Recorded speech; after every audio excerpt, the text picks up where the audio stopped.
In the words of Lil Wayne, ahem. Ahem. How we sounding? Shalom, shalom. Oh yeah, loud and clear. I hear you loud and clear. Shalom. Shalom. Matter of fact, let me share this Facebook link. We about to get started. Family Shalom. I see my boy Megan was in here. Said he had to go somewhere, man. It's good to see you as always, Megan. All praise to the Most High. That's right. That is right. What else he say? All right, man. All praise to the Most High. Lord willing, you definitely tap back in. You already know. Let me share this link. We about to get started, man. All praise to the Most High.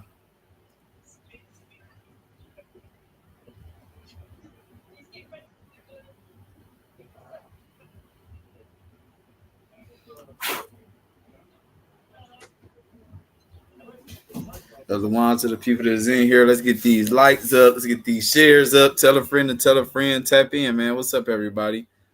Hope everybody's feeling lovely today, man.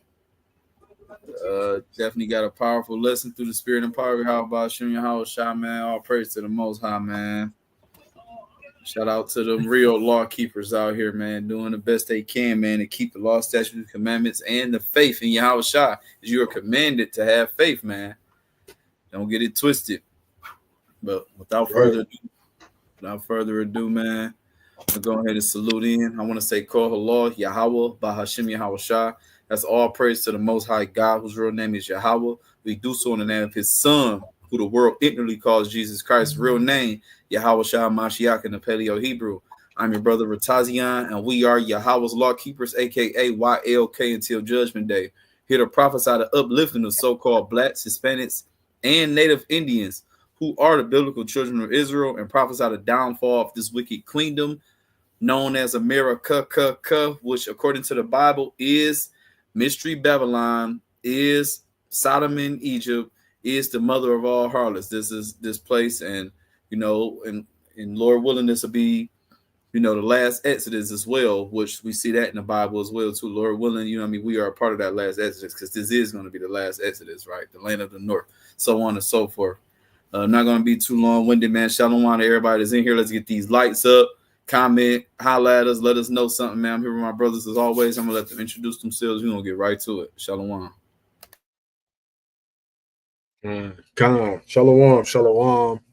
Yasharala, Shalom family. You feel me? All praise to the Most High. It's your brother Kanye. You feel me? We coming again.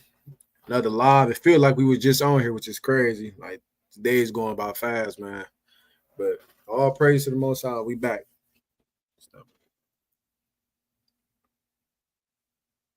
I don't know where Brother Shab at right now. I don't know if he walked away. Wait for a second. So like I'm here. Shalom to the chat. Shalom to everybody. Like for the delay. But yeah, like the brothers were saying, man, all praise to the Most High God in these last days, man. It's a blessing that we get to do what we can do, and the things that we know, man, we can never take these things for granted.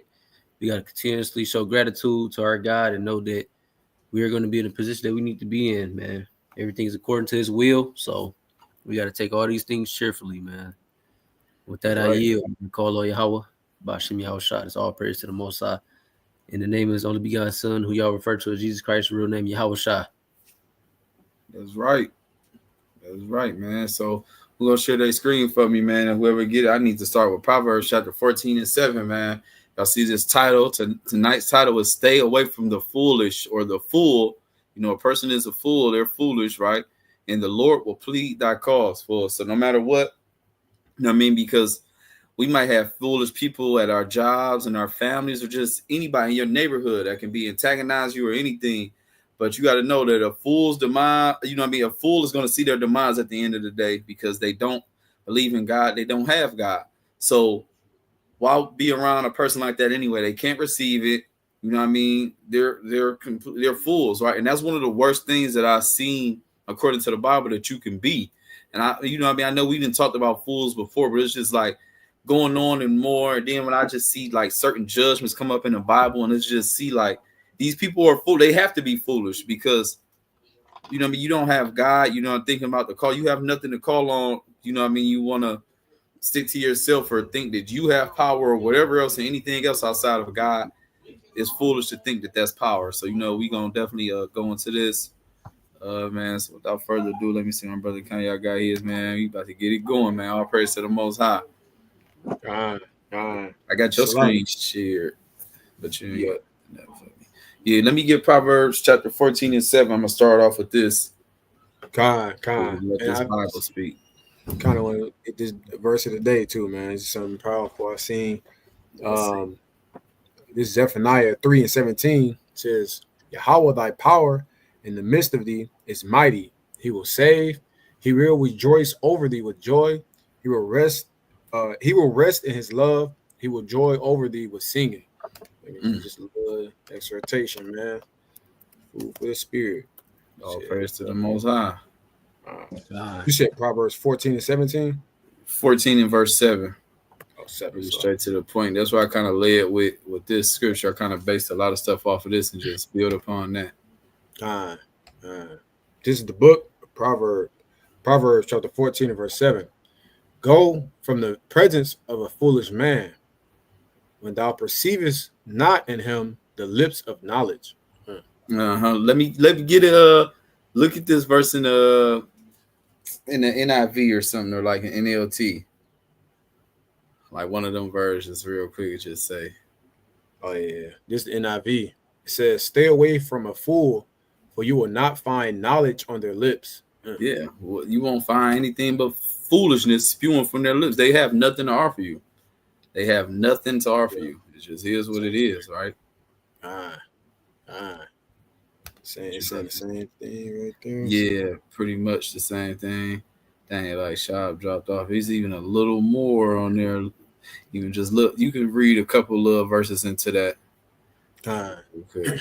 Verse 8 says, "The wisdom of the prudent is to understand his way, but the folly of fools is deceit." Fools make a mock at sin, but among the righteous there is favor. See, that's who God is coming for. He's favoring the righteous. The righteous are the people that's going to keep his law, statutes, and commandments. A fool doesn't even believe in a God or think that his words or anything that God has to offer is righteous or is worth anything. But that's what makes them foolish, right? And it leads me to my next precept, just because this is the type of things that a fool will say, right? Can I get Psalms chapter 14 from the top? That's crazy. Proverbs 14, not Psalms 14. God. From the top. This is the book of Psalms, chapter 14 and verse 1. "The fool have said in his heart, there is no God. They are corrupt. They have done abominable works. There is none that doeth good." Yeah, the fool have said in his heart, in his mind, there is no God. Look at them. They are corrupt. They have abominable works. There is none that doeth good. You won't find anything good about a fool in any type of way. Nothing that a fool has done is they're not going to do anything that please God because they don't even believe that God exists. That's some foolish, something so foolish to say. You know what I mean? Because none of us asked to be here, but somehow we all exist. We're all here. You know what I mean? So how is that? You know what I mean? None of us would be here without anything, you know what I mean, without the Most High, honestly. Right. You know what I mean? It's just, it's just something so scary to say, man. My granddad always used to tell me, like, he would rather live his life that, like, there is a God and find out there isn't one than to live his life that there isn't a God and find out that he do exist. You know what I mean? Because then it's like, oh, man. You know what I mean? And that just makes a lot of sense to me. You know what I mean? I got a couple other little precepts, and don't hesitate to get something in because I'm going to go into longer stuff like the further I go, but I just got kind of other little precepts for real. I wanted to, because my jacket cut out. What was the first precept you went into on Proverbs? What was that? Proverbs 14 and 7. Yeah, Proverbs 14 and 7. Because I'm gonna see, because I got a quick one. Let me see. Bring it out.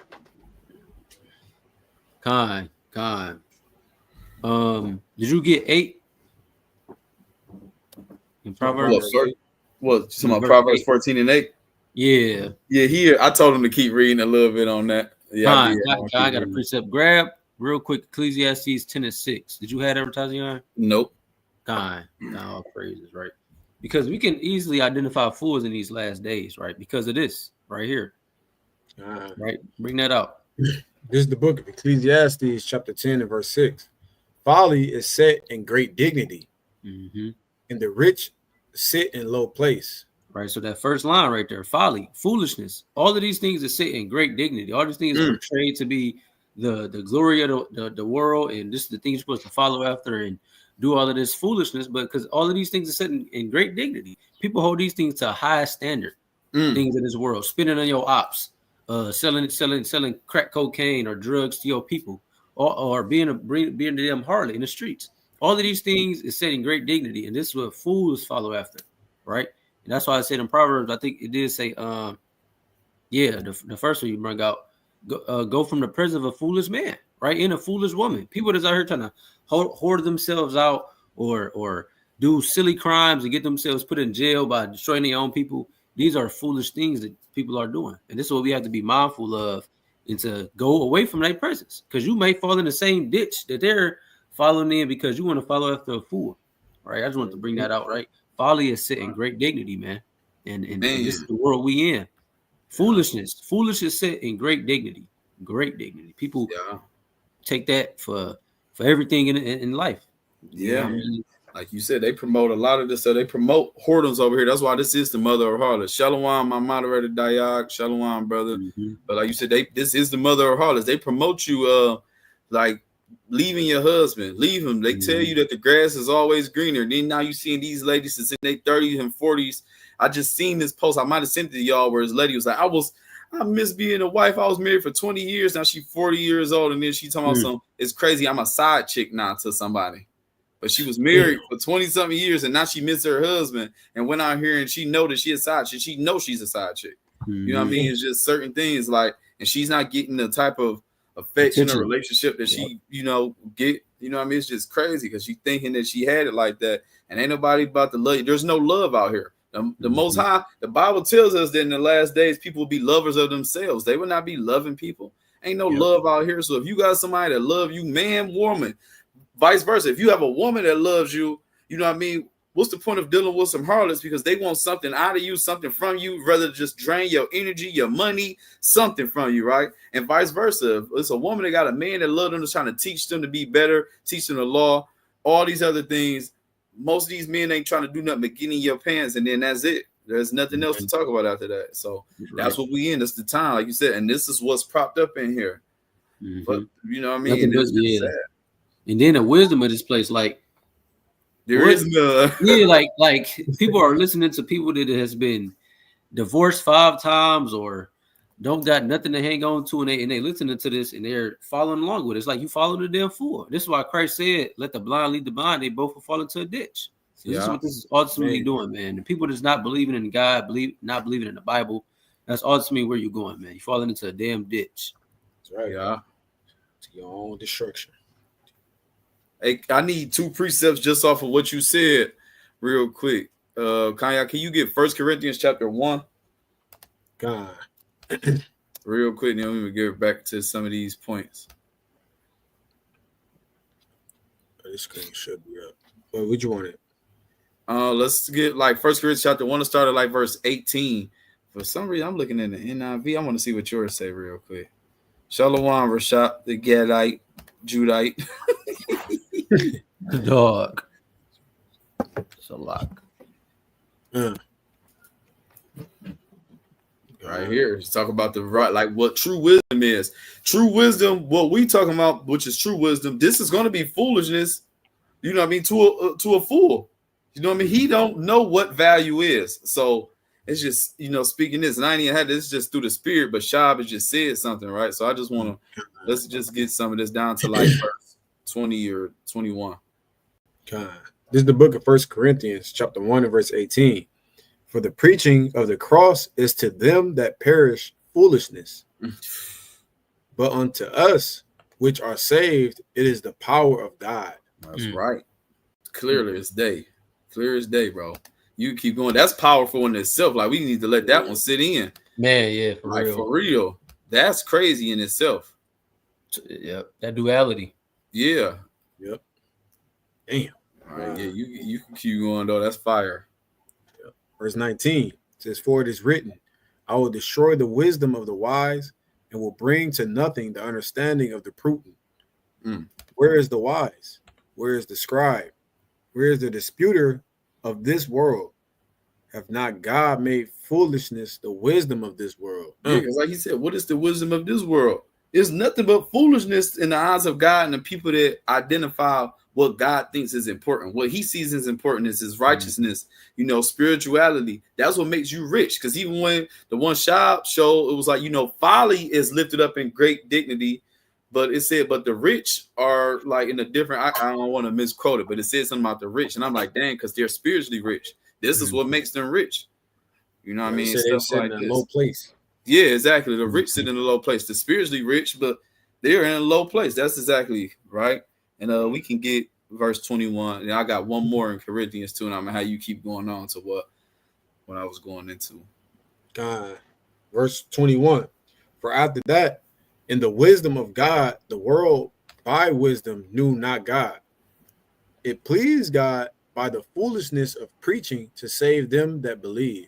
See, so it's still gonna look like, and that's how we look to the world, but it don't even matter how we look to the world. It looks foolish when they see us out at our different corners and our different spots where we at talking to people, trying to get them flyers and stuff. They like, these niggas out here every Saturday messing with us. These niggas out here every Saturday.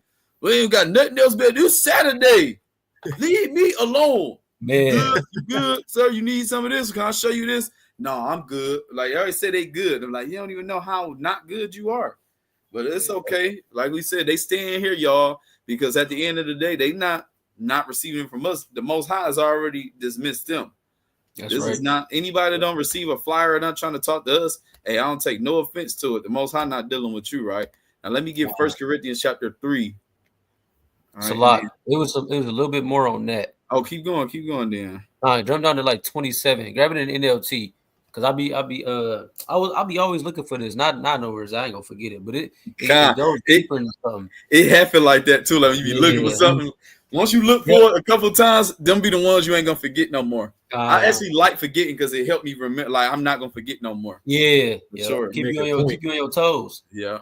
But yeah, like I feel like these two verses right here is so powerful. Bring out 27 and verse 28. God, it's still in 1 Corinthians chapter 1 and verse 27. It says, instead, God chose things the world considers foolish in order to shame those that think they are wise. Right. So this is how cold the Lord is. The Lord is going to choose the things like the brother said. The Lord is going to choose people that are passing out flyers to bring in this message, to go out to the highways and byways and to yell at his people and to bid them to the marriage. The Lord is choosing that in order to shame those who think they're wise. The people that think they can go to church and I know God, I know this. I've been studying the Bible. I went to church. I went to school. I did all this and that. But you think you wise, but God is going to choose the things you think foolish to confound you. Right? Keep going. It says, and he chose things that are powerless to shame those who are powerful. See that right there. He's using the humble and the meek of the earth to shame the people that's in power. The people that think they got PhDs and scholarships in Christianity or whatever the type of terms they want to use, right? Yep. You feel what I'm saying? You got people that's from the hood coming up and confounding scholars and debating PhD scholars and doing all of these things and bringing their power down in front of thousands of people. This is how cold the Lord is, right? Keep going. Yeah. Verse 28 says, God chose things despised by the world. Right? The so-called Black, Hispanic, and Native Americans. God chose us. He chose us, the people that despise of the world, to do what? Things counted as nothing at all. Right. That's how people count us, man. 3/5 of a man. Right. Keep going. It says, and use them to bring to nothing what the world considers important. Damn. Money, cars, clothes, all of this. We telling these people all this shit is vanity. All this stuff gonna be burned up, right? But this goes back to the fools. The fools gonna believe in the green screen that they are seeing, right? But the righteous people are the ones that's being brought up and bringing these things down, right? I just want to bring that out, man. It's fire. No, that's fire for sure. That's fire. It's fire. You can probably finish it out for real. God. Verse 29 says, as a result, no one can ever boast in the presence of God. God has united you with Hamashayac Yahawah for our benefit. God made him to be wisdom itself. Hamashayac made us right with God. He made us pure and holy. He freed us from sin. Therefore, as the scriptures say, if you want to boast, boast only about Yahawah. That's right. That's powerful. Right. People want to boast about all these scholars they got and all that, but that shit don't mean nothing if you can't read the scriptures and give a clear answer. You feel what I'm saying? And that proves to them to be a fool because they're trusting in man ways instead of biblical ways, man. With that, I yield. Literally. I went to theology school. Yep. I went here. I went to seminary school. This is every day. For real. Used to be confounded from a damn high school dropout or a nigga who just never went to school. Just a hood nigga that know the Bible and got understanding at the end of the day. Yeah. The real talk. Right. Quote unquote statistic. You feel what I mean? Yeah. It's powerful, man. That's just how the Lord works. It's amazing. You can go to 1 Corinthians chapter 3:9, and I'm gonna have you jump back somewhere else. All right, bring it out. Let's start at verse 18. No, it's talking about the temple there, but it's going somewhere else though. Yeah. This is the book of 1 Corinthians, chapter 3, and verse 18. Let no man deceive himself. If any man among you seemeth to be wise in this world, let him become a fool that he may be wise. Oh my God. Hold on. You see that right there just said a lot. Let him become a fool. Let people think that you're a fool because, like he said, what we are doing right now, people think this is foolish. Yo, nigga, we about to go to a day party. These niggas talking about getting on some damn live class talking about the white man's Bible. That's how they see it. That's how they see it. Niggas don't even understand that it's written by our people. Nigga, you believe in that white man's book? But if they knew half the stuff that's in this book, they'd be like, it's no way possible that the white man had anything to do with this book. Yeah. There's no way possible. Right. They said, let them become fools so that they may be wise, because it's off perspective. Who are you looking like you're wise to, and who are you looking like you're a fool to? I want to look like I'm wise in the eyes of God. I don't give a damn who think I'm foolish in this damn world. You that's niggas are blind. Excuse my language. No, that's right. It is what it is. You niggas are blind. So if I'm looking like I'm a fool to y'all don't even know what y'all looking at anyway. So exactly, it is what it is. Exactly. I don't even know. All right, we can keep going with that though. Yeah. Verse 19 says, "For the wisdom of this world is foolishness with God. For it is written, He taketh the wise in their own craftiness." Yeah, when they think they doing something, just like the people that's doing these nukes, the people that's making the uranium and these nukes and all this other stuff, they don't even understand they're creating all these things, the gun and everything, for their own demise. Ultimately, it's created. They think they about to hurt somebody else with it, just like the blind leading the blind. They both shall fall in the ditch, or you gonna fall in the trap that you tried to make for somebody else. They're using the device they're trying to do to destroy other people's lives, and ultimately, it's going to be the death and destruction of this place that we're in. That's right. You know what I mean? Right. And we can keep going. Verse 20 says, "And again, the Lord knoweth the thoughts of the wise, that they are vain." Yeah, the wise of this world, all they care about is, think about the people that we see wise. If they're on Instagram, they talking about, I can make this much money in this year. Well, I've done this much. That's what all people think is wise. I've made this amount of money. I make $250K a year. I've made this much money. I've invested in this, from cryptocurrency to all this, to AMTV, the Island Project, and all this other stuff. That's wisdom and all this other stuff. But like knowing that the Bible tells us that their silver and their gold is not going to save them in the day of the Lord. When the time when his calamity comes on them, none of that is going to matter. Nothing's going to matter besides us having a relationship with God, salvation. And I'm like, I remember we was talking about this. I don't know if y'all remember in the car, we was talking about like after everything we do, whether you have all type of fun during the day, you know what I mean? Because we still want to have a little type of fun and some release in this damn hellhole we in, right? But I'm just thinking about at the end of the day, when you get home, and you say your prayers or whatever, what is ultimately what you want to receive? Like, what do you want to feel at the end of the day? And I remember I was like, peace. But I'm like, ultimately, beyond peace, the only way we're going to have peace is through salvation, bro. We need salvation more than anything, because I'm just thinking, like, there's no way we can get out of this damn dome that we in. Like, when stuff really starts to going off, we need divine intervention. And that's what we need, salvation more than anything. And if that's not what you're trying to seek, no matter how you may look to everybody else, you are a damn fool yourself. That's right. Real That's talk. right. I got a precept real quick too. Go ahead. It's going on. It's like just right here, like the fools, right? They make no account. They mocking us going out. It don't compute for them, right? So it's no wisdom to them what they seeing, right? So I'm about to show it, and this is just the ultimate end of these people, right? This wisdom of Solomon, chapter 5 and verse 1. We're gonna read down to like verse 5, Bible or 6. You feel me? Or really 7. Damn, really, it's a lot on this, but really like 8. Bible Bro, that's the spirit. That's the spirit. All right. Where you want to start? Verse 1, just go down to like 8. I can get this one. My internet acting good today. I got it. This is the book of Wisdom of Solomon, chapter 5, and start at verse 1.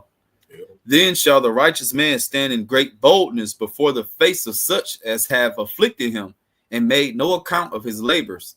Right, and that's this current world. The ones who, when they see us on the corners telling our people to repent and obey God, they count that they don't account that as anything of value. They don't count that as anything to seek after. Right, and that day when the Lord decides it's time and He pulls His righteous out, these the people that's gonna see it. Right, keep going. Verse 2, Salakia.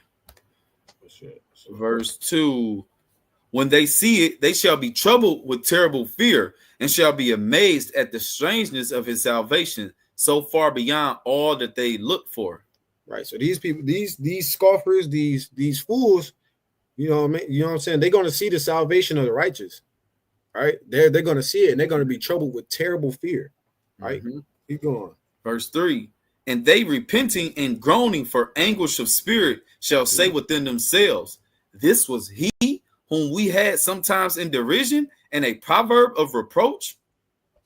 We fools accounted his life madness and his end to be without honor.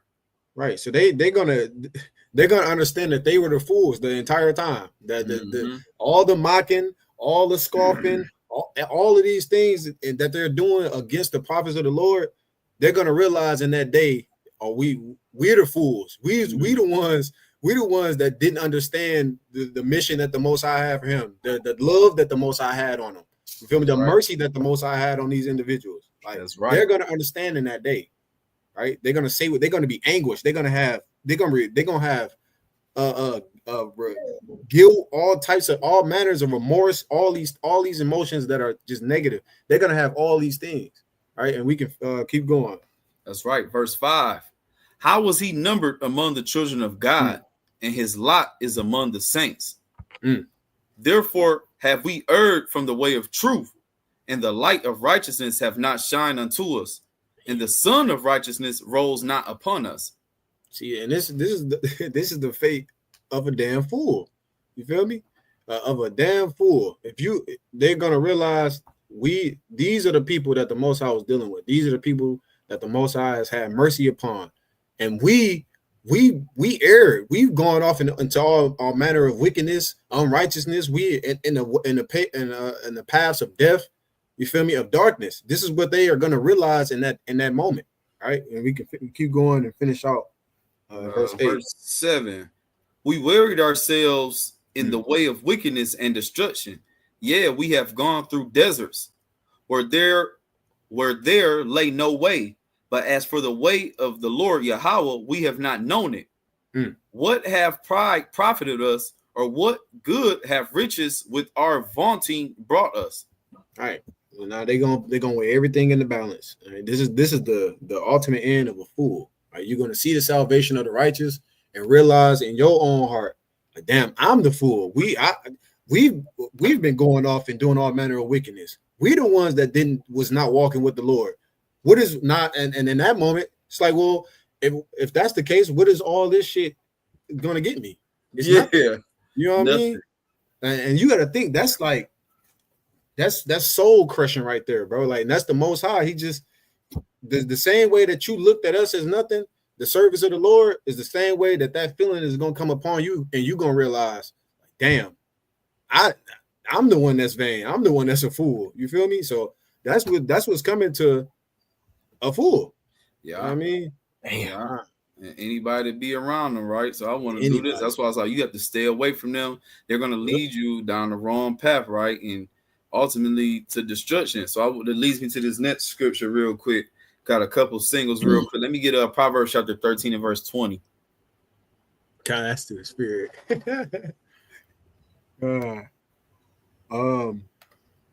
Y'all see my screen? My screen up? Yep, you up. I'm gonna try to start this at 19. Go ahead. This is the book of Proverbs, chapter 13 and verse 19. It says, the desire accomplished is sweet to the soul, but it is an abomination to fools to depart from evil. Wow. That is crazy. Yeah. Wow. They don't these people count it as an abomination of a wicked thing, a filthy wicked thing to depart from doing wickedness, from being evil. That's how they view it. You feel me? Like, Lord in Christ. Yeah. That is deep. Yeah, that's deep for real. Damn. I'm gonna continue on verse 20. It says, he that walketh with the wise men shall be wise, but a companion of fools shall be destroyed. Damn. See, even right there. So you have to watch the company you keep. You really have to watch the company you keep. He that walketh with the wise shall be wise. You are who you hang around.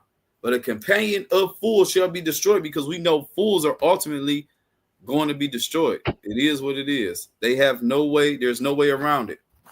They're going to get their wax, tats, and drape their ass. Excuse my language, but that's what's coming to them. Right? And it made me just think of something else too. Let me look at my apocrypha real quick. ISB. Hold on. Verse 21. It says, evil pursueth sinners, but to the righteous good shall be repaid. Damn. Yep. Pursueth sinners. Yeah, right. It's chasing after you. Like, yeah. Damn. Yeah. Paying attention. Damn. Hold on. Man. I thought I had a precept for this too. You found you looking at forward touchdown, because I can we got a precept. No, get what you're looking for real quick. Man, it's so many scriptures to talk about fools. It don't make no sense. Man, It's a lot. Yeah. You can Baba Kushah, if you can bring this out from verse 10 to 13, it's Sirach 27. 27. Yeah, this is the one. Yep. It's the book of Sirach, chapter 27 and verse 13. The discourse. Oh, you said start at 10, right? Yeah, yep. Verse 10. As a lion lieth in wait for the prey, so sin for them that work iniquity. Right. So the same way a lion is crouching and waiting for the prey to walk by, he gonna pounce and destroy him. You feel me? That's the same way sin is for them that work iniquity, or AKA a fool. That's why it says evil pursues a sinner. Like, you don't even know that your destruction is around the corner. You feel me? Man. Keep going. Verse 12 or verse 11. The discourse of a godly man is always with wisdom, but a fool changeth as the moon. Yeah, you feel me? Like, and those who have the wisdom, they're always going to be talking about the wisdom, always going to be talking about the word. Their conversation is going to be revolving around the word of God. But a fool, they're going to always be changing. They're going to be talking about all manner of things that don't mean shit. You feel me? They're always going to just be in folly at the end of the day. Man, right? Think about how many phases the moon got. Man, like, what is it, 8? Man, it's a lot. It's a lot. You got wine in the crescent. It's a whole lot, man. I ain't gonna lie. 10 or something like that. Verse 12. If thou be among the indiscreet, observe the time, but be continually among men of understanding. Right. So if you do find yourself around these individuals who lack wisdom, observe the time. Be like, yeah, it's getting late. I don't need to be around no more. You know what? Yep. I've been here too long. Let me shit bound to happen. something about to go on. Let me get up out of here. But it says be continually among men of understanding. That's why you have to continuously be around the wise. You feel me? It's the same concept of those flames. You put the 3 different flames together, it's gonna be a bigger, stronger flame. Right? You can't be around fools. You can't be around sinners all damn day. You can't. Man, yeah. Right? And it's gonna tell you why in verse 13. Verse 13, the discourse of fools is irksome, and their sport is in the wantiness of sin. Damn. Hey, it's gonna irk your spirit to be around these people. You feel me? You might fuck around and turn to Nehemiah and start ripping niggas' beards out. Oh man, start keeping the commandments, bro. Like, what's wrong? Like, you talking about shit that don't matter. You know I what can't I mean? take it no more. Freaking out, right? But it says their sport. It says their sport, right? This is what they find fun. This is what their desires are. It says their sport is the one kindness of sin. They desire sin. That's what they want. This is the vanity. That's what they desire, right? That's why it's irking you, because you understand, hey, all of this don't mean nothing. You feel me? If you're not walking with the Lord, if you're not keeping the commandments and being a light to your people, it don't mean nothing at the end of the day. So those are polar opposites. Y'all can't be around each other all the time. Feel me? Something gonna happen, right? God. The definition of wantonness is the disregard of consequences. Damn. But they just don't care about the consequences of sin. Like, disregard. Their sport is the disregarding of sin. Like, they just don't care about it. Don't care. No fear of the Lord. No fear of the Lord. Yeah. God. And on the side note, I had looked it up how many phases of the moon got. It do got 8. I just thought about it because 8 is completion, and that's what the moon is. I'm like, damn, but nice cycle. Yep. Damn. But yeah, that's deep. That's deep. Yeah. That's all you wanted from there? Yeah, yep. Look, so all praise to the Most High, I found it. So just what you said. So look, even like with the last one, what was the last verse you wrote? Well, the irking son. Oh no, because it said the discourse of a godly man is always with the wise, with a fool. And just like basically be with the wise, right? But basically it's just going on with being more around the wise. Like you say, you walk with the wise, you'll be wise. You walk with the fools, you're gonna lead to destruction. So it's just read to this other one. I'll be forgetting. I don't need to be forgetting this one. Yeah, I knew it was in Sirach, but I couldn't remember exactly what. But it's Sirach chapter 6 and 36, man. We say this a lot too, but this is like, you know what I mean? Stay away from the fool, walk with the wise. Look what it tell you to do with the wise. Fine. Yep. This is the book. What is this? 6. Yep. This is the book of Sirach, chapter 6 and verse 36. Make it out. It says, and if thou seest a man of understanding, get thee betimes unto him, and let thy foot wear the steps of his door. Dude, that's going to show that you're persistently trying to be around wise counsel, a wise person. You know he got it. Like, man, this brother got the spirit upon him. This is who I need to be. I'm pulling up to his crib all the time, like that, knocking on this door. Let's be around you, man. You going down obviously the right path, and that's where I need to do. A wise person would do that. They'll see somebody, they know you'll see something in them. Like, okay, he's going in the right direction. This is the way I need to go. Let me get with this brother, man. Let me see what his day look like. What did he do, you know, on a day-to-day to be able to have this type of wisdom, knowledge, and understanding, you know what I mean, and stay away from fools, right? And I want to go somewhere else. I get Proverbs chapter 17 and 12. I got a couple little hits real quick. Let me slide back over here. Proverbs 17. Oh, slack, yeah. This is the book of Proverbs chapter 17 and verse 12. Let a bear robbed of her whelps meet a man rather than a fool in his folly. Bro, do you see that, bro? Oh, let's see if we can get another translation real quick. This is what you would rather what? Look at this, bro. Oof. It says in the NLT, it is safer to meet a bear robbed of her cubs than to confront a fool caught in foolishness. Wow, bro. Damn. Bro, it is safer to meet a bear. You know what? Any type of animal, when you know they cubs have been taken or you got the cub running off, your life is in danger. Yeah. You are in danger. Yeah. It is safer to meet that than to confront a fool caught in foolishness. What? Yeah. What, bear? You can't even confront a fool. Yeah, you can't. Yeah. You can't even tell them how foolish they've been because they don't see it as foolishness. Like he said, wantonness. They happy and they folly. They over here turned up like, nigga, I did all of that. Yeah. I shot the niggas in broad daylight. I came and spit the block. I raped this girl, all type of crazy shit. Yeah, I did it. I do it again too. Nigga, did you? I have fun smoking with. I like to do hood rat things with my friends, like the little one off the boondocks, man, little fat boy. Is you trying to tell me something right to do? I don't want to hear that. I don't want to hear nothing right. I don't want to hear nothing true. Nothing. Tell me lies. Man, get away from me with that Bible shit, man. You don't correct me. Man's book. I don't want to hear that shit. God hoopla. You tell me it's a nigga in a cloud somewhere. I don't believe that shit. Duh. Let me get Proverbs 23 and 9. I got a couple other little points, and then I'm here for a second. I do got a few more lengthier things. Dog, this is that crazy. 117 though was crazy. Man, yeah. Yep, 23 verse 9, brother. This is the book of Proverbs, chapter 23 and verse 9. It says, "Speak not in the ears of a fool, for he will despise the wisdom of thy words." See, there's no point in time. He's going to despise it anyway. It said, don't even speak in his ears. Don't tell him nothing.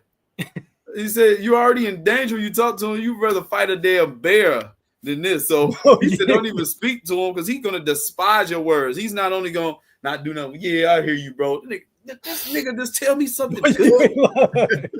Nigga go despise. Let's just see what the word despise is in his Hebrew. I want to see what to go back to real quick. We already know despise. We know, but I just want to just see it just a little bit hard. He will despise. Booze. Nigga drunk off that damn beer. Despise. Hold in contempt. Hold as insignificant to despise. Contempt. So despise. Utterly. Damn. Contempt, despise, utterly. Nigga told me, stop eating pork. Nigga, I'm gonna eat my pork, nigga. Bitch ass nigga told me that shit is in the Bible. I don't give a damn about what that Bible say.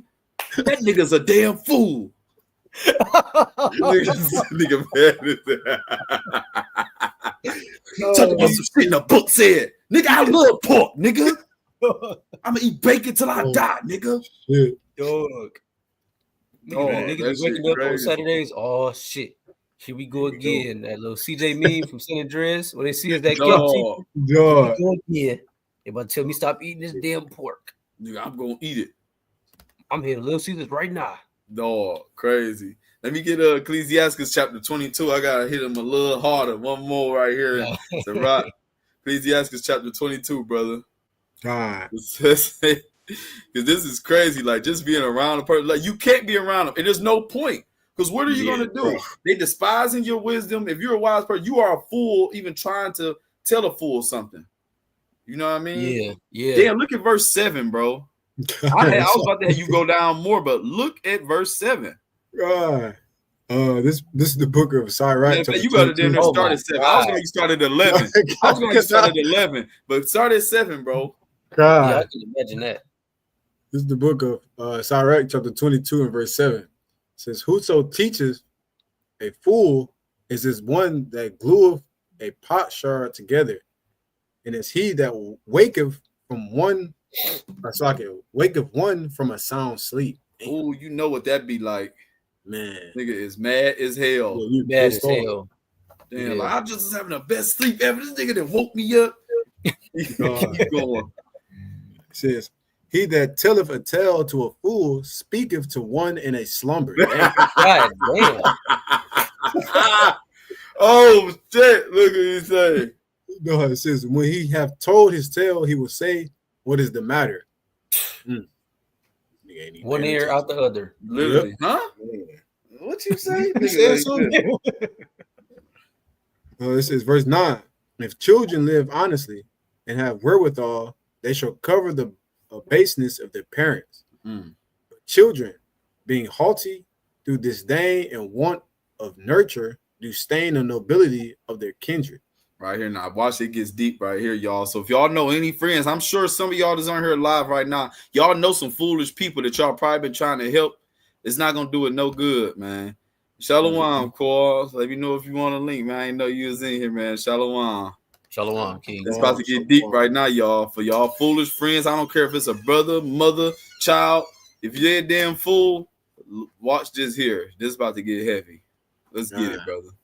Verse 11, "Weep for the dead, for he have lost the light, and weep for the fool, for he wanteth understanding.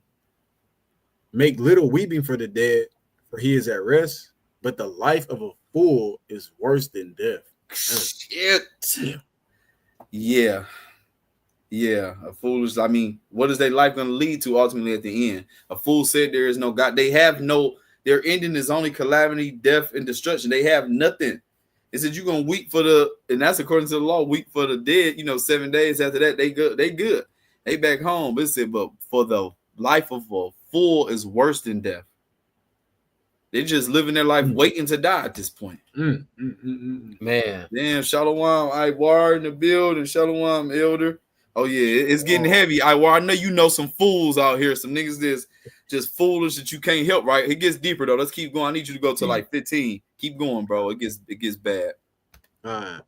Verse 12 says, 7 days do men mourn for him that is dead, but for a fool and an ungodly man all the days of his life. Talk not much with a fool, and go not to him that have no understanding. Beware of him, lest thou have trouble, and thou shalt never be defiled with his fooleries. Depart from him, and thou shalt find rest, and never be disquieted with madness. With this madness, right? Keep going, though. It says, what is heavier than lead, and what is the name thereof but a fool? Sand and salt and a mass of iron is easier to bear than a man without understanding. You can bear all of these things: sand, salt, mass of iron. So this is easier to hold than a person without a damn fool. Just being in your presence, just saying dumb shit. No, sorry, it's just like that's gonna irk your soul to the max. You know what I mean? You can't be around people like this. Like you said, you're gonna mourn for them their whole life. Like you're gonna be in mourning just being around this person, seeing their fooleries and the foolishness they're gonna do. Why would you even want to put yourself in that type of affliction? You know what I mean? You have to stay away from these type of people completely. Completely. There's nothing you can really do for a fool. Yeah. There's nothing you can do for him. That's absolutely right. He's like, yes, sir. Look, no, for sure. Some damn fools in this life, right? Let me get Matthew chapter 7. I got like a couple more little things, and then I'm gonna yield my part. Matthew 7. Let's go down to 24. This is the book of Matthew, chapter 7, and verse 24. Therefore, whosoever heareth these sayings of mine and doeth them, I will liken him unto a wise man, which built his house upon a rock. Yep, we built our house on that rock. That rock is ultimately Yahawah. He is the truth. He is the word of God. We see the value in the word of God. We see the value in the laws. We see the value in Christ. We see the value in the Bible. So we would be considered wise, and it's like building our house on a rock, right? Keep going.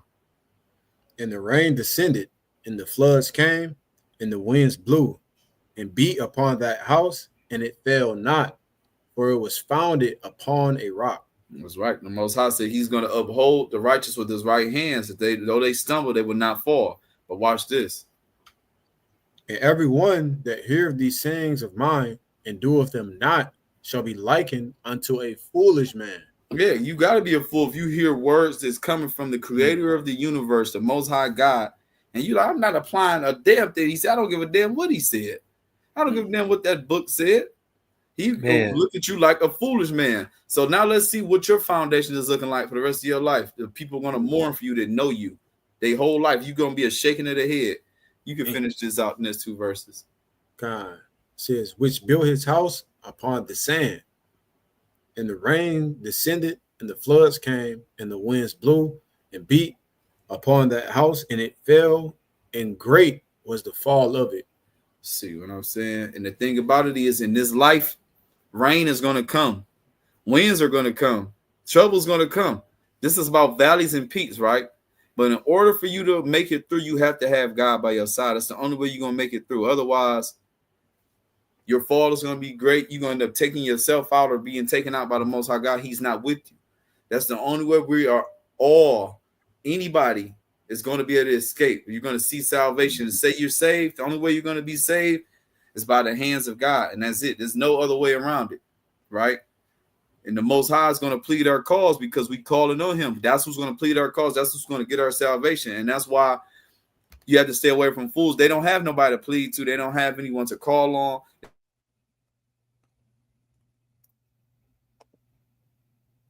Oh, he froze. Salakia, family. Yeah, Salakia. bros. Yeah. Freezing.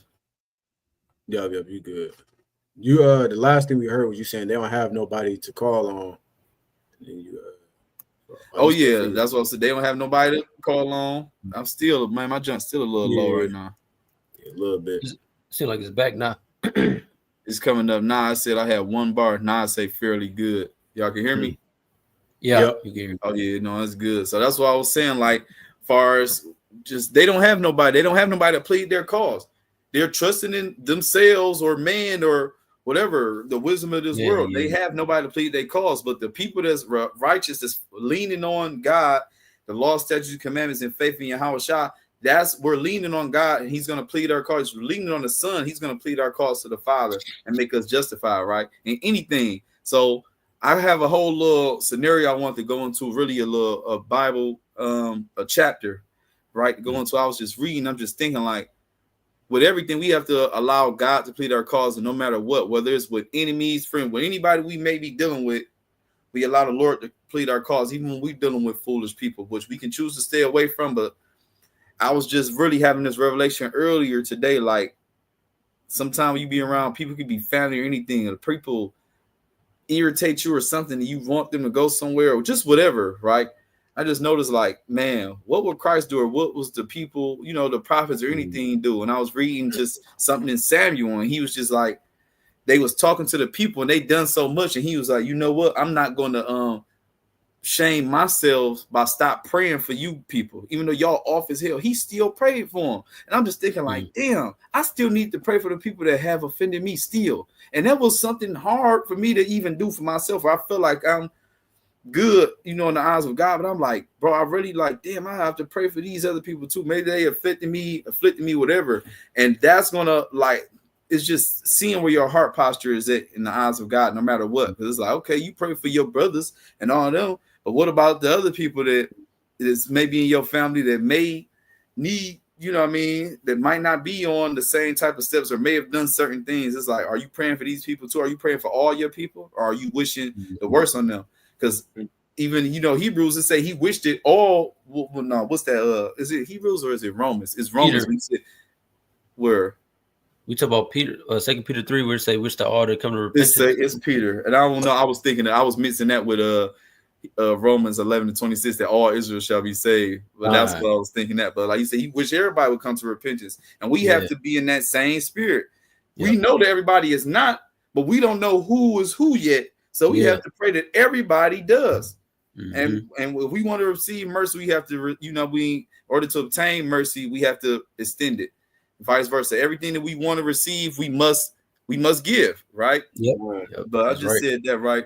So I need you to, can you give me 1 Samuel chapter 25? I'm gonna go into some little things in and out, but I want to go into 1 Samuel 25, bro. Like this stuff that was going on, man. You really get it from the top, man. It's gonna definitely about to be some reading, because I definitely want to go through something, and I'm gonna definitely end with this. This is the book of 1 Samuel. Slakia. Oh yeah, 1 Samuel 25 verse 1. And Samuel died, and all the Israelites were gathered together and lamented him, and buried him in his house at Ramah. And David arose and went down to the wilderness of Paran. And there was a man in Maon whose possessions were in Carmel. And the man was very great. He had 3,000 sheep and 1,000 goats. And he was shearing his sheep in Carmel. Now the name of the man was Nabal, and the name of his wife Abigail. And she was a woman of good understanding and of a beautiful countenance. But the man was churlish and evil in his doings. He was of the house of Caleb. Now pause here, right? It said this man was churlish and evil in his doings, right? I need you to get something real quick, then we're gonna go back to this. Get Isaiah 32, verse 5 through 7, then we're gonna come back here, right? Isaiah 32. Yep. Verses 5 through 7. This is the book of Isaiah, chapter 32, and verse 5. The vile person shall be no more called liberal, but the churl said to be bountiful. For the vile person will speak of villainy. His heart will work iniquity, to practice hypocrisy, and to utter error against Yahawah, to make empty the soul of the hungry, and he will cause the drink of the thirsty to fail. Damn. Read verse 7. Since the instruments also of the churl are evil, he deviseth wicked devices to destroy the poor with lying lips, even when the needy speaketh right. Now, I want you to show that because it's short. He said he's a churlish man. Go back to that now. Now, watch this, bro. It gets deep. It gets deep. He said this man is a churlish man. Now, read that verse again. Verse 3 says, now the name of the man was Nabal, and the name of his wife Abigail. And she was a woman of good understanding and a beautiful countenance. But the man was churlish and evil in his doings, and he was of the house of Caleb. Now watch this. I'm about to do something else through the spirit, right? So it said all that about a churlish man. Look what everything they do. It's pretty much wicked as hell, right? Look up what churlish mean. Then look up his name. I think it's gonna say I might be jumping the gun, but I just want to get this part, and then we gonna go somewhere else, right? So go into the blue letter real quick. God, the Most High is amazing. Look up churlish again. We said that. That's why I had you go there. Like what it said that a churlish man. Get that. Let's see what this means here. Gosh. Stiff neck, hard, roughly, hard, cruel, severe, abstinent, hard, difficult, fierce, intense, vehement, stubborn, stiff neck, rigorous, revealed. It's just the churlish, cruel, all this other stuff. But go to the man's name, Nabal. Watch this. God. Says the wife. Nabal. There you go. Nabal. Damn. The Most High is crazy. Damn. That's what this nigga name means, bro. So we talking about don't be a fool. Don't be this person. Don't be. He's the perfect example. That's why I want to go into this, bro. I laid all this up to really go down here, stay away from this person. Don't be this type of person. That's crazy, ain't it? Look, you look. I ain't gonna lie. It's like it hit you hard, Kaya. That's crazy. Yeah, it's just crazy. Like the Most High is so crazy. He really had this man parents name him fool. Like that's crazy. And that's what he did, right? So let's go back one more time, bro. Look at this, child. That's what this nigga name mean. One more time, we can keep going. God. That whole definition of the churlish man, that Isaiah 32 is crazy in itself, though. Yeah, sure. Now you can get it again, then we can keep going. God. Verse 3 again says, now the name of the man was Nabal, and the name of his wife Abigail, and she was a woman of good understanding and of beautiful countenance. Wow. But the man was churlish and evil in his doings, and he was of the house of Caleb. All right, let's see what this dummy gonna do. And David heard in the wilderness that Nabal did shear his sheep. And David sent out 10 young men, and David said unto the young men, get you up to Carmel, and go to Nabal, and greet him in my name. Greet him in his name. This is King David. It's like shit. He in his name is like in the name of the Lord. Still, it's this man set up, right? Let's keep going. It says, and thus shall you say to him that liveth in prosperity, peace be both to thee, and peace be to thine house, and peace be unto all that thou hast. And now I have heard that thou hast shearers. Now thy shepherds, which were with us, we hurt them not, neither was there aught missing unto them. All the while they were in Carmel. Ask thy young men, and they will show thee. Wherefore let the young men find favor in thine eyes. For we come in a good day. Give, I pray thee, whatsoever cometh to thine hand unto thy servants and to thy son David. Mm-hmm. And when David's young men came, they spake to Nabal according to all those words in the name of David and ceased. So they said all these good things, blessings, all this other stuff, man. Bless you in this, bro. We coming to look out. Like, that's a good thing if like even a godfather or whatever, a high stature man needs a favor from you, you give him whatever he needs because he's gonna owe you after that. You know what I mean? A righteous person will be like, I feel like I have to do something for this man. Do what you can for me while I need you right now, and watch how much more, even in the sense of God. Because God asks us to do something, which it may seem like a lot, but think about how much more exceedingly he's going to do for us when we do what we're supposed to do. He said he's able to do exceedingly abundantly above all that we can ask or think, right? But watch this. Let's see what this churlish man did. God. Verse 10. And Nabal answered David's servants and said, who is David? And who is the son of Jesse? There be many servants nowadays that break away every man from his master. Niggas, he act like he don't know who they is. What are you talking about? That's crazy. But watch this. Says, shall I then take my bread and my water and my flesh that I have killed for my shearers and give it unto men whom I know not whence they be? See, he's a damn fool because he know who the hell they is. Because like, how did he even mention the son of Jesse and all this other stuff anyway? You know what I mean? How you know who his daddy is too? He didn't mention Jesse. You know this, so this is crazy. So watch this though. This is what I mean. The Lord, this is the part where the Lord gonna plead that cause. Don't even get into a folly with a fool, because this is a damn fool. His name is a fool. But watch this. God says, so David's young men turned their way and went again, and came and told him all those sayings. And David said unto his men, gird ye on every man his sword. And they girded on every man his sword. And David also girded on his sword. And there went up after David about 400 men and 200 abode by the stuff. So look, David really like, nigga, let's strap up. I'm about to get this nigga now. Let's go now. We about to show him who he is. This nigga done earned up with 400, which that's a lot. Because you already know David killing tens of thousands on his own. Yeah. They about to roll up on dogs. Since you want to be disrespectful, you don't act like, now we about to roll up on you. Let's keep going though. This is verse 14. But one of the young men told Abigail, Nabal's wife, saying, behold, David sent messengers out of the wilderness to salute our master, and he railed on them. But the men were very good unto us, and we were not hurt. Neither missed we anything as long as we were conversant with them when we were in the fields. They were a wall unto us both by night and day, all the while we were with them keeping the sheep.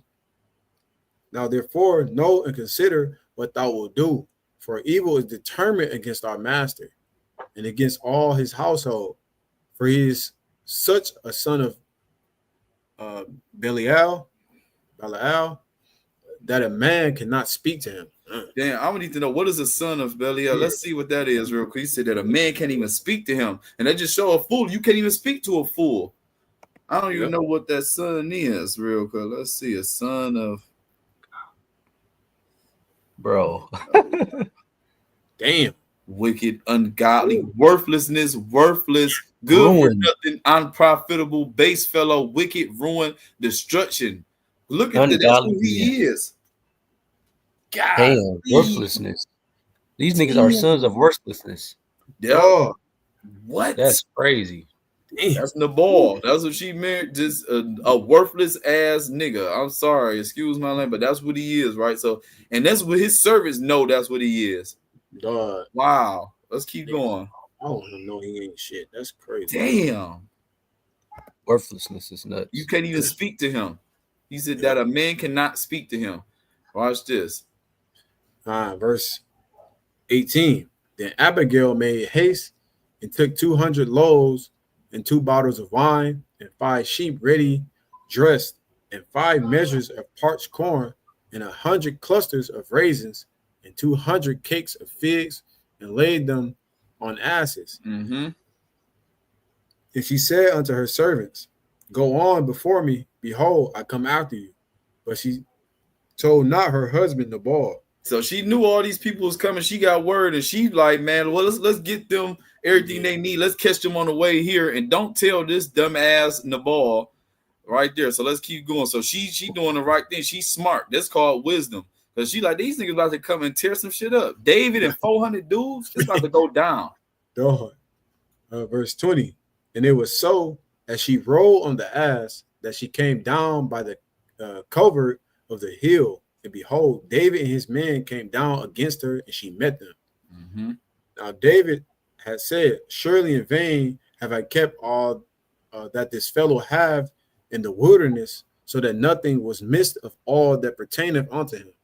And he have acquitted me evil for good. Yeah, he like, nigga, I done looked out for this dude and all this other. So it's in vain, right? Okay, keep going. So and more also do God unto the enemies of David. If I leave of all that pertain to him by the morning light, anything that pisseth against the wall. Damn. It says, and when Abigail saw David, she hasted and lighted off the ass, and fell before David on her face and bowed herself to the ground. Now this nigga's such a fool that his wife had to come and humble herself before him because she know who he is, and obviously he did too. But he's such a worthless ass person that he about to get his whole family wiped out for disrespecting shit the king. Pretty much, you about to get wiped out because you such a damn fool, right? But keep going. Verse, 24, and fell at his feet and said, upon me, my Lord, upon me let this iniquity be. Let thine handmaid, I pray thee, speak in thine audience, and hear the words of thine handmaid. Let not my Lord, I pray thee, regard this man of Belial, even Nabal, for as his name is, so is he. God. See, that's why I said, what did it mean his name is? We went there, bro. This nigga name literally means fool. And she know this. God, Lord, let not me, I pray thee, regard this man of Belial. They know this nigga is nothing. He's this man of this. Even Nabal, for as his name is, so is he. He is a damn fool, a worthless fool. Yeah, worthless and man. Folly is with him. Right? Keep going. That's crazy, bro. Yeah, no, that's wild. I ain't gonna lie. It says Nabal is his name, and folly is with him. But I, thine handmaid, saw not the young man of my Lord, whom thou didst see. Now therefore, my Lord, as Yahawah liveth, and as thy soul liveth, seeing Yahawah have withholden thee from coming to shed blood, and from avenging thyself with thine own hand, now let thine enemies and they that seek evil to my Lord be as Nabal. Yeah, let them see that. Let them be as him, right? He said, because he coming to seek it with his own hands, right? So this is that second part of this. Like, he dealing with a fool. And you got to think, like, when you be disrespected, it's like a slippery slope. You obviously see that movie Dope, when he's like, it's a slippery slope. And he's such a man of stature. It's like, David, damn there, he got to show this man, right? But that's not all the time, right? Because the Most High, we understand he's in control of everything, right? But watch this. It's gonna break itself down some more. Let's keep going. Verse 27. And now this blessing which thy handmaid has brought unto my Lord, let it even be given unto the young men that follow my Lord.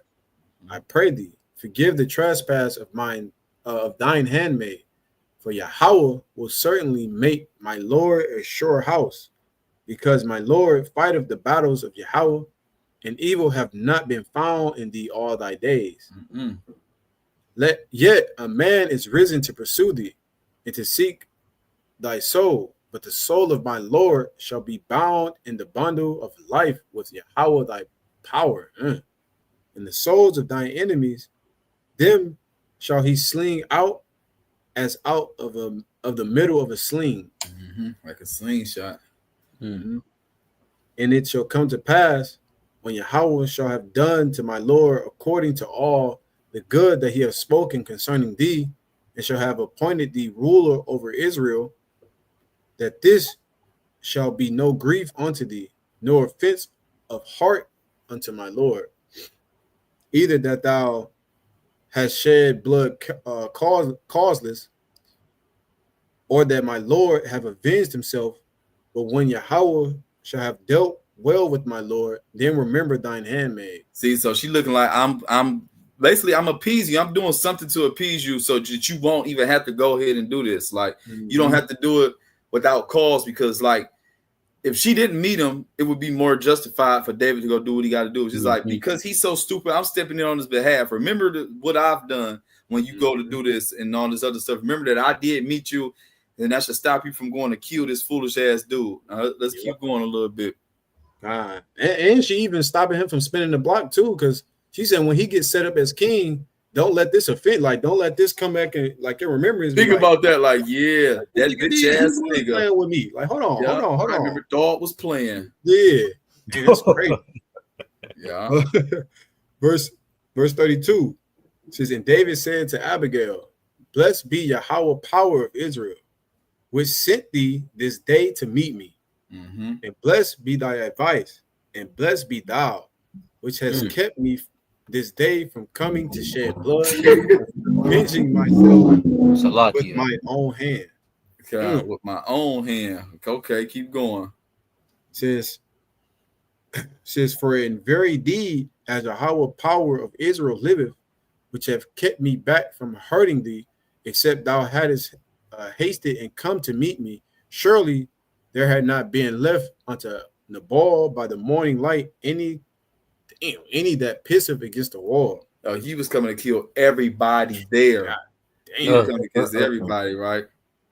Keep going. So David received of her hand that which she had brought him, and said unto her, go up in peace to thine house. See, I have hearkened to thy voice, and have accepted thy person. And Abigail came to Nabal, and behold, he held a feast in his house, like the feast of a king. And Nabal's heart was merry within him, for he was very drunken. Wherefore she told him nothing less or more until the morning light. Watch this. But it came to pass in the morning, when the wine was gone out of Nabal, and his wife had told him these things, that his heart died within him, and he became as a stone. This nigga, she told him what she did, and this nigga had a heart attack and turned into a damn stone. Like, this nigga just died right there. A damn vegetable. Yeah, bro, a straight vegetable. Now keep going. I need you to get these next two verses. Watch this. And that's even crazier, because David would have slid on him when he was having this party. This you see what I'm saying? He's about to come and kill everybody at the party. He's about to get everybody through, because he's such a damn fool and don't know who you talking to, bro. You have to show respect. Yeah, that's crazy. So he ain't even died. Oh, it said died. So his heart died. He ain't died. He turned into a vegetable. Yeah, like said, it became a stone. This nigga shit just gave out. This nigga had a heart attack and became a damn vegetable. Watch this. Verse 38. And it came to pass about 10 days after that Yahawah smote Nabal that he died. So he left that nigga a vegetable for 10 days and then he died. Damn. Right now, watch this. Then that just let you know you never know what the Most High has planned. Look at verse 39. I'm gonna have you pull like two more. Then I'm gonna have you finish this. Verse 39. And when David heard that Nabal was dead, he said, blessed be Yahawah, that have pleaded the cause of my reproach from the hand of Nabal, and has kept his servant from evil. For Yahawah have returned the wickedness of Nabal upon his own head. David sent and communed with Abigail to take her to him to wife. See, so now he done got him a wise woman that added on to the wives that he already got. And the Most High pleaded this cause for him because he was such a foolish person and he didn't even have to go and shed the blood, bro. So let the Most High plead your cause. That's what he's gonna do, especially when you're dealing with a fool, because a fool's end is inevitable. He's going to have a disastrous end, right? Now let me get two more verses real quick, and I'm gonna yield with this real quick. Let me get Deuteronomy chapter 32 and verse 35.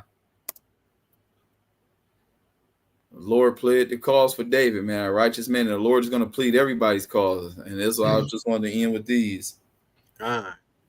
This is the book of Deuteronomy chapter 32 and verse 35.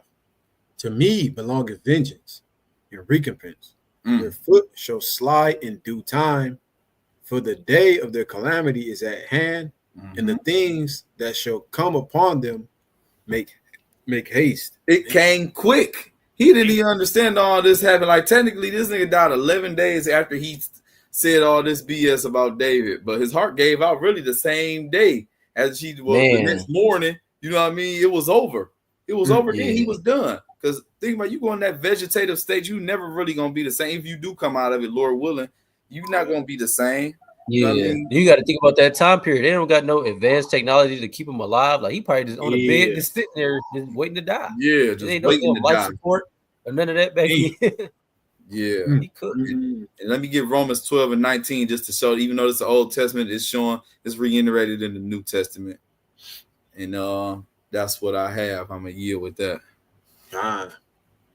This is the book of Romans, chapter 12 and verse 19. Dearly beloved, avenge not yourselves, but rather give place unto wrath. For it is written, vengeance is mine, I will repay, saith Yahawah. Yeah, so you see, when you doing right by God, you don't have to do nothing, especially when you're dealing with foolish people, because that man was a damn fool and he was about to get his whole family slaughtered. Luckily, he had a righteous woman to go and make intercession for him. You know what I mean? And it kept David from shedding innocent blood because his wife was righteous. So just think like, yeah, Nabal was a fool and rightfully he was going to deserve what he got coming. But just think about the wife that he had that probably would have got murdered in the process and all this, who really was a righteous woman. You know what I mean? So yeah, it's just, you know, when you're dealing with foolish people, it show you can make you want to do some stuff like that. So I done did all this other stuff for this man to just say, who is David? And I don't know who he is. And why should I do anything for him? Like, yo, you thinking you big and bad? Well, you about to figure out who I am, man. Yeah. So with that, you know what I mean? I yield, man. All praise to the Most High. Real talk, man. I didn't know my Genesis brother was in here, Kansas City, straight, man. All praise to the Most High, man. My God, man. Shalom, the Genesis Kansas City in the building, man. All praise to the King. I wanted to finish this out too. Go ahead, finish it, brother. All praise to the Most High. Verse 20 says, therefore, if thine enemy hunger, feed him. If he thirst, give him drink. For in so doing, thou shalt heap coals of fire on his head. Be not overcome of evil, but overcome evil with good. That's powerful right there. See, that's even powerful. That, like what I was talking about earlier, like we got to pray for people that may irritate us, that may certain stuff. You like, you know what, Lord? I pray that they figure it out, Lord. I pray that you show them the way, Lord. They irritate my soul, certain things. But Lord, you know what? It's not even about me. It's about you, Lord. You get the honor, praise, and glory. And I pray they do figure it out. And you show it to them. Whether they choose it or not, it's still ultimately up to you. Then they won't have an excuse. Whatever move he decides to make after that, they won't have an excuse. They won't be like, I never heard this. Nobody ever prayed. Nobody ever did this for me. Nobody nothing. Because God is going to be justified in every single thing that he do, man. And all praises to the Most High. Call Yahawah, Hamashayach, Yahawah, yield with that. Shalom to everybody that's in here. Let's get these lights up. Talk to us. Chat with us, man. All praise to the Most High. My brother's got more to add on. If not, you know what I mean? We can let it be. Kind. Just go right into the definition of meek. You get what I mean? Just letting things be. We got to just sit back and just let things be. And this is the same thing that Christ did. You feel what I'm saying? Christ knew he had to die. And I don't think we really think about this. You feel me? Me and Kanye had this conversation like, you got to really think about the life of Christ. He continuously seen the vision of him being crucified, him getting beat to where you can't even recognize him, right? And to willingly suffer that in his own mind. You feel what I'm saying? Knowing he's the Son of God, knowing he got all these spiritual powers, he still had to humble himself down to the death, right? And I'm not saying that just, I mean, we got to just take everything for what it is, man. We got to live day by day, right? Just grab that Matthew 5:5 real quick, Baba Kushad. Yeah, bro. This is his movie, bro. And that's the hardest part. It's really just sitting still and letting the Lord work. But that's what we have to do, man. And I'm just seeing it more and more every day. Whether our situations, like, how do we sit and react when we're in a condition or a space that we might not necessarily want to be in? We have to allow God to be God and allow him to move, bro. That's true faith. When you just let things just be. It's not about you. And that's what it say. Go to that Greek word real quick. Meek in Matthew 5:5. Bro, I love that. I ain't gonna lie. Rashad found that. That was crazy. And you know, tell you, I'm wondering, she was on here today, but I sent this same stuff to Sis, and she told me she meditate on this every single day. I sent the same clip right here, and she like, I didn't know how bad I needed this, and I'm like, man, all praise to this the is Most fire. High. And let's go back to Psalms. This is what Psalms 22, I want to say, or one of them. This is one of the Psalms. They ain't got it on here, but right, it reads, it says, mildness of disposition, gentleness of spirit, meekness, right? Meekness toward God is at the disposition of spirit, right? Where some, like the brother said, where you don't want to be at. You don't want to be in a disposition of spirit, right? But it says, in which we accept his dealing with us as good, right? Romans 8:28. We love God. We know all of these things is good according to the people that love God, right? Like the death of Christ. It may seem bad, but it was good in reality in his eyes. He's seen that as good, right? It says, therefore, without disputing or resisting. In the Old Testament, the meek are those who wholly relying on God rather than their own strength to defend against injustice, right? The same account of Ratazian just read in 1 Samuel chapter 25, right? But God used the object for David to see that. You feel what I'm saying? To see how the Lord works. You feel what I'm saying? Without him relying on his own strength, right? It says, thus meekness toward evil people means knowing God is permitting the injuries they inflict. God is letting this happen. This is why Christ always tell us, you should be cast into prison. This should happen to you. You should have tribulation 10 days. Because he's telling you things will come. Like he said in Matthew 7, right? Them trials and tribulations, they will come and they go rock that house, right? Man. It may not fall. If you build it on that righteous foundation of endurance, faith, humility, meekness, and knowing these things, you won't fall down. You may go through some things, but that foundation still will be good, right? It says that he is using them to purify his elect, right?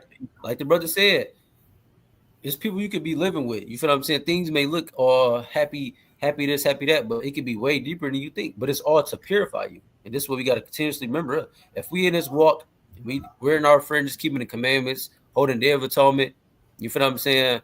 This is for a reason, right? And it's hopefully for the reason of us being beamed up out of this place, us being that elect, right? So the things that's irritating us is to better us, right? Just like we always say, gold is tried in the fire of adversity, right? That's right. You feel what I'm saying? So when gold is tried, is to get all that iron out, to get all that clay out, to get all of the stuff that's not gold. All of that stuff got to get burnt out, right? And it says that he will deliver his elect in his time. And gentleness or meekness is the opposite of self-assertiveness, right? So you're not asserting your own will or your own thoughts in this thing. You got to let God do it. And self-interest. It stems from trust in God's goodness and control over the situation. The gentle person is not occupied with self at all, right? It's not about us. We got to take us out of this. We are creations. We hold no weight in none of these things down here, right? Like the brother always say, this is a movie. We didn't have an actor ever told the director, I don't want to do this, right? You feel what I'm saying? This don't happen, right? Or they're not going to be a part of the movie no more. Exactly. It's the same thing with us, right? This is a work of the Holy Spirit, not of human will, right? So to be operating in anything that's outside of you and to just fully trust in God is a work of the Holy Spirit. This is how you know when somebody has a spirit, when you just being led with life. You're not worried about the calamities or the afflictions or none of this. You just having it on God's time, right? That's it. And this is what we got to continuously meditate on, man. We got to continuously understand that God is in control of everything. Every day you wake up, this the only thing you got is this present time right now. 30 minutes don't matter. 30 minutes in the future doesn't matter, right? All we got is now. And just trust in God that he gonna have us. And we got all the proof is in the pudding. This one of them accounts, one simple account in Matthew chapter, maybe not Matthew, but 1 Samuel chapter 25 of an example of this, of an example of just trusting in God, right? I know David was probably furious during that time. You Man, feel what I'm saying? I know he was. Yeah, I know David was furious. Yeah. You feel what I'm saying? All of these things, right? And that leads me to this. Grab Matthew chapter 26 real quick. It started I think it's like 49, right? During the time when Christ was about to get arrested. What did he tell them? Right? You can just drop down to, you can start at 50. All right, bet. This is the book of Matthew, chapter 26 and verse 50. It says, and Yahawah said unto him, friend, wherefore art thou come? Then came they and laid hands on Yahawashi and took him. Behold, one of them which were with Yahawashi stretched out his hand and drew his sword and struck a servant of the high priest and smote off his ear. Right. So one of the whoever it was with, I would assume, I believe it was Peter, right? He's looking at to defend things from his own strength, right? Which seems in this way it wasn't a wrong thing to do for his brethren, right? But it was something that he was trying to stop, right? Keep going. God, verse 52. Then said Yahawashi unto him, put up again thy sword into his place. For all they that take the sword shall perish with the sword. And thinkest thou that I cannot now pray to my Father, and he shall presently give me more than 12 legions of angels? Right. So right there, he shall presently give me more than 12 legions of angels. This is the power of God, right? This one during the time of the Exodus, where we looked like it was no way out, right? We was trapped. What did God do? God made a way. That's right. That's what God did.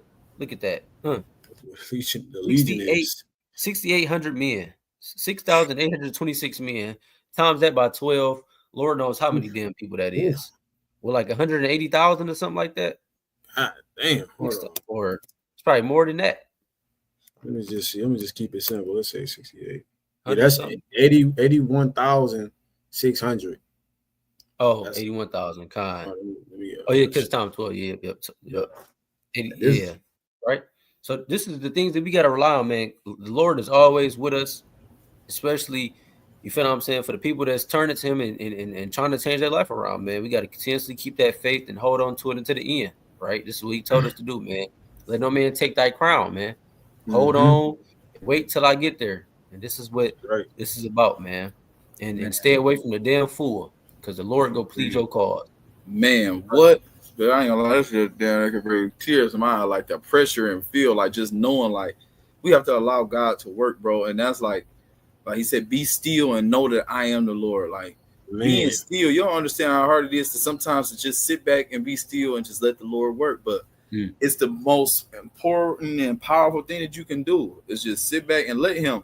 And the thing about it is just the discernment to know when to move and when not to, and listening to his voice, man, and listening for. And I pray to hear that like so much every day. Like I really want to be told exactly what to do. I want to hear it in my ear, like how he was talking to Samuel. Like, that's why I like Samuel. Like he's becoming one of my favorites. Like when he was hearing his voice, bro, he was just knowing the move, bro. Whatever he wants us to do is like what we got to do. Ultimately, he's gonna pour his spirit out us to do it anyway. But I'm just talking about just from my perception of things. Like I want it to, work that way or whatever. But you know what I mean? It's just that meek, man, and just knowing that this is what we have to be in order to receive that reward, man, which is so worth it at the end of the day, man. Nothing else, you know what I mean? And that's what we want. That's what I want for damn sure, bro. More than anything. I feel that. I want to make it. I want to make it. Right. That's right. Shit. Hope and salvation, bro. It's nothing else matters. Like we keep saying, nothing else, literally nothing else matters. You feel me? Like we hoping for salvation, to be righteous in the eyes of God, to be redeemed, to have that mercy upon us. That's what we are looking for. You feel me? The cares of this world, the vanity of this world, don't mean nothing, bro. It's all praises, because as you see, the world don't have that perspective. Like that's a very different perspective to have looking at the world. You feel me? That's a blessing from the Most High to even be thinking like that, bro. So it is definitely all praises. Definitely. I had two more points, and that's probably about it for me. Let me bring up this Psalms 1, and then I'm gonna jump to my other one. We just gonna read the whole bit, man. So they can read this for me. This is the book of Psalms, chapter 1 and verse 1. Blessed is the man that walketh not in the counsel of the ungodly, nor standeth in the way of sinners, nor sitteth in the seat of the scornful. Wow. But his delight is in the law of Yahawah, and in his law doeth he meditate day and night. Right. So you blessed, you're not around these fools and these vain individuals, right? Right. Your delight is in the law of the Lord, obeying and pleasing the Lord. You feel me? You meditating on His word day and night. It's always on your mind. It's always running through your mind. You feel me? You're blessed. That's the Most High having mercy on you, right? But keep going. That's right. Verse 3. And he shall be like a tree planted by the rivers of water, that bringeth forth his fruit in his season. His leaf also shall not wither, and whatsoever he doeth shall prosper. Ooh, right. So what this a parallel to that? Is that Jeremiah 17 or is that 23? Where it's like you should be planted by water. I know exactly what you're talking about. But it's like that living water. You got that connection to the living water. You're not gonna wither away. You're always gonna be producing fruit. I think it is 17. It is 17. You always gonna have that. And it says, whatever he doeth shall prosper. The Lord is gonna bless your works. Whatever you're going out to do, because you putting the Most High first, you putting Him above everything else. You're wise. You have wisdom. You feel me? He's gonna bless whatever it is that you do. You feel me? And we keep going. Verse 4. The ungodly are not so, but are like the chaff which the wind driveth away. Right, yeah. Therefore the ungodly shall not stand in the judgment, nor sinners in the congregation of the righteous. For Yahawah knoweth the way of the righteous, but the way of the ungodly shall perish. Damn. This is the ultimate end of a fool. You feel me? So, and then it says Yahawah knows the paths of the righteous. The sinners and the ungodly, they can't be around. They can't be amongst them, right? So if the Most High is with the righteous, if you a sinner, ungodly, a fool, and all these other terms to describe someone who's lacking wisdom in the favor of the Most High, you about to die. It's either one side of the fence. There's no in between with this, right? And I wanted to finish this out because these same people, these same ungodly men, these same sinners, these same wicked individuals, these are the ones who are afflicting us, the righteous. You feel me? Lord willing, we stay on this path, but we're the servants of the Lord going out and telling our people, repent, turn from the world, because this place is about to get destroyed. We're trying to save souls, right? They're the ones afflicting us and counting us all manner of madness and putting us through all manner of trial and tribulations and temptation. These are the ones that's doing it, right? But the Lord says something about that, and it's crazy because He gonna fight for our cause, right? Right. You can bring out this 2 Thessalonians, Baba Bashar. This is the book of 2 Thessalonians, chapter 1. Chapter 1 and verse 6. Seeing it is a righteous thing with God to recompense tribulation to them that trouble you. Right. And we seen that account in Samuel, like that in the ball. He died because of what wickedness that he was doing against David, who did nothing but good to him. You feel me? He protected his men, protected his sheep, didn't take anything from them, made sure they got to the crib safe. Right. And now he acting funny. Like, I don't know this nigga. Like, oh, okay. And what the Most High do?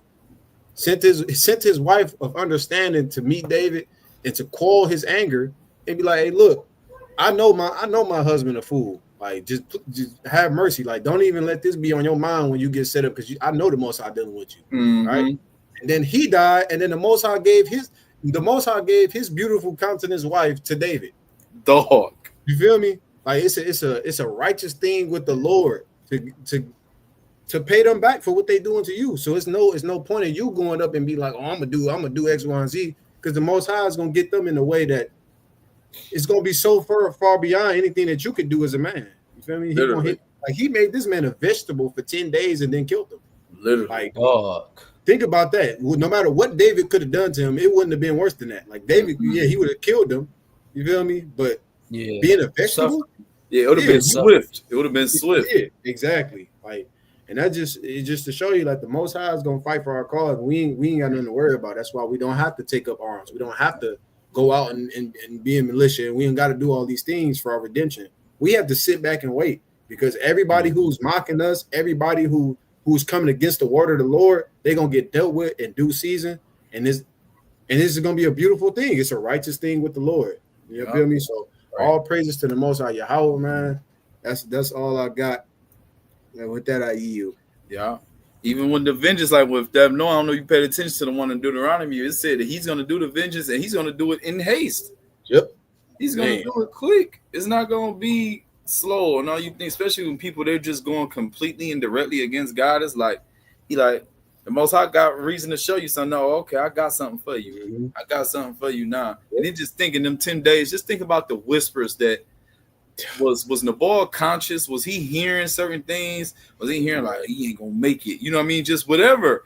You know what I mean? You're just threatening or people on there. What if his service? Because if he's such a foolish and vile person, how was he treating his people? His service probably coming there. Look at you now, bitch ass nigga. It's like all time. You just never know, like suffering for 10 days, coming there slapping the hell out of him. He can't even move. Just all type of suffering. They ain't washing him up. Like what was he being treated? What was them 10 days like? Where he just had to sit in his mind, froze for 10 days until the Most High said, okay, that's it. Damn. Like, you know what I mean? He was in hell. Yep. You in damn sunken place. In the sunken place for real. I just know he had it hard. Oh, yeah. I know it was hard for sure. I know he had a bad, bro. And that's just crazy. Like this dude, man, like his parents, the Most High had his parents name this nigga Fool. Like basically his name was Fool. Damn. It's like, wow. And that definition of churlish, like, I'm not gonna lie, like that was insane. Like, when I found that in Isaiah 32, man. Mm-hmm. That was mean. That was fire. That was crazy, man. Shout out to everybody that's in here, man. We definitely took some deep dives today. Like I said, my brothers Genesis are straight edify, man. That's what we here to do, man. All praise to the Most High. We letting the Bible speak. Let God be true and every man a liar. That's right. You know what I mean, real talk, man. That's what we on. That's what we on, man. We trusting in the Most High God. Through the Spirit, let's just get that Jeremiah, just because you did quote it, and just to show us the same way at that Psalms. Like I said, you trust in the Most High, you're gonna be like a tree planted by water. Jeremiah, I believe, started like 7. Pretty much get straight to the point. Yep. God. Man. This is the book. My boys. Yes, sir. This is the book of Jeremiah, chapter 17, and verse 7. Blessed is the man that trusteth in Yahawah, and whose hope Yahawah is. Mm-hmm.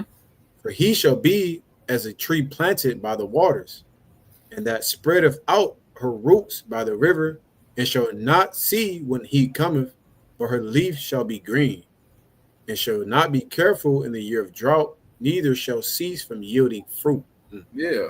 You ain't got to be careful when shit hit the fan. You ain't got to be careful in nothing. Like right now, people going to be because they're definitely closing down on. I don't know if y'all see Trump just passed a bill where he's getting rid of all this stuff for EBT, WIC. He's getting rid of Pell Grants and everything. So that time is coming. That civil war over here is coming. And people is about to get tight out here for people. But it said for the people that's with the Lord, that's following him, they don't have to be tight. They don't have to be like, we don't have to do this in a time of famine. We don't have to be careful in a time of drought. Why would you? The Most High is going to give the increase, and you're going to always have fruit. You're going to always be taken care of. He said his servant shall eat, but you shall be hungry.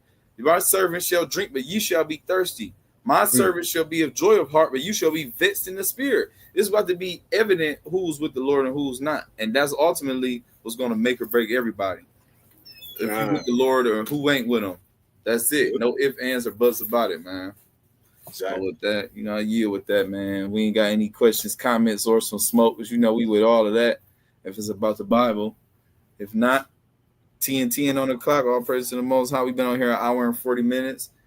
Shalom to everybody that's in here, the people that is late that's been here. Make sure y'all get our lights up. Let's get up in this algorithm, man. Share it, tell a friend, You know what I mean? Real talk. Yeah, ain't that something? The beautiful bill. Yeah, yep. Wow, yep. Y'all said that earlier too. It's the beautiful bill, right? But what ain't nothing beautiful about this place? It's about to come to an ugly end. That's crazy. You want to call it the beautiful bill, but giving the rich people $1 trillion tax cut or something like that. Like, it's crazy. Mm-hmm. This place is wicked. This is a wicked decree. Yeah, all praise Most High. Let's burn it down. Let's burn it down. Let's get it on the road. Let's burn it down. All praise to the Most High. Let's bring it down, man. Man, Lord willing, this was edifying, straight to the point. Lord willing, y'all learned something. Everybody that's on here, shalom to y'all, man. You got anything else? Lord willing, we'll be back again. July, so-called the 8th. July 8th, 8:30 p.m. Tuesday, man. Yeah. New people, make sure y'all subscribe, put that bell on, come with any questions, man. Biblical questions, come with us, let us know something, come talk to us. You can get on here, whatever, ask a question. We with all of that. Don't be shy. No, this place is finished, Yahawah. Real, man. But shalom to everybody that came, man. Right. Call this a wrap, man. I'm gonna talk y'all to death, man. I'd like to say call Allah, Yahawah, Bahashim HaMashaYACH Yahawashi, Shalom, Ahaba Thumb, and until next time, Israel, Kwam Yasharala, Shalom. Okay. Shalom, family. Kwam Yasharala. Shalom, shalom, shalom.